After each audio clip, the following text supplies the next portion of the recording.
मला ते पेशंट सोडून दे. 1 रुपया घ्यायची का? 1 रुपया देऊ नको रे.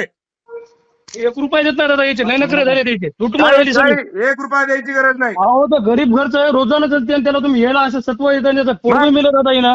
अरे कमीत कमी शरम ठेवा. लेकरू मेलं लुटमार असते, 1 लाख रुपयाचं रोज खुशाल आणि 12,000 रुपयासाठी तुम्ही पेशंट वारलेला तुम्ही 4 घंट्यापासून तुम्ही सोडत नाही तुम्ही ती डेड बॉडी. दोन तास झाले डेड बॉडी देणं झाले ते 12,000साठी. हा, शरम आहे का नाही तुम्हाला? त्याला बोला नाही ते सरळ करावं लागेल नीट. चाल ते पेशंट घेऊन चला रे.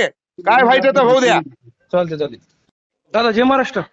जे मग अहो तुम्हाला दादा फोन सकाळपासून करायला अर्जंट काम आहे हो. बोल ना बेटा. अहो इथं मेडिकल आहे, नांदेडला होतो केअर हॉस्पिटल आहे, मित्राचा मुलगा मेला छोटा.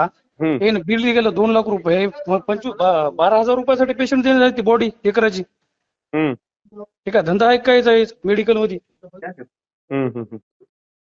एमएलए बोला. हो, मेडिकल वर कोणाचं आहे? एमएलए फादर साहेब बोला. जय महाराज दादा. जे मग मदत करा ना बाबा.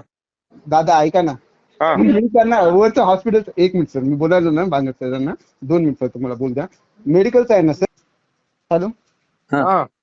1 लाख रुपये झालं दादा, त्यांना आता पण उधारीच दिलो मी. ते याच्यासाठी 12,000साठी त्यांना देऊन टाका म्हणालो. वर हॉस्पिटलचं काय नाही घेतलं दादा त्यांचं. त्या पेशंट वापस घेऊन जा म्हणा. द्यायला रुपया द्यायची गरज नाही. लाख रुपये झाले. 12,000साठी तुम्ही पेशंट सोडत ना का रे? दादा ऐकून घ्या ना तुम्ही, आम्ही काम करतो मेडिकलमध्ये काम करतो वैभव, आम्ही. चल पेशंट घेऊन या. 1 लाख रुपये तुमचं बिल झालं आणि तुम्ही 10,000 रुपयासाठी पेशंट सोडत ना?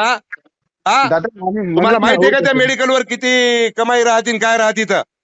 दादा ते माहित ऐका ना दादा, ते आमच्या अरे त्या मालकाला सांग, आमदार साहेबाचा फोन आलाय म्हणा आणि लेकरू वारलंय ते आणि तुम्ही 12,000साठी जर ते लेकरू सोडत नसाल, अरे कुठं भरसाल? आळ्या पडतील ना.